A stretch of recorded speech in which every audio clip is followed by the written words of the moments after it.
Hi friends, welcome to 5 Minutes Tech YouTube channel. Here is Samsung Galaxy S23 Ultra 5G smartphone. In this video, you will learn how to turn off edge panel in your phone Samsung Galaxy S23 Ultra 5G.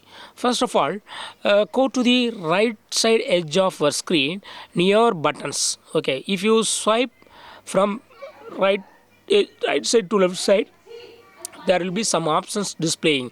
This is called edge panel. Okay, edge panel is displaying while you swipe like this. Okay, if you want to turn off or remove edge panel from here, yes, you can do it. What you got to do is go to the settings of your phone here, then go to display, then go to edge panels option and just turn off this button edge panel.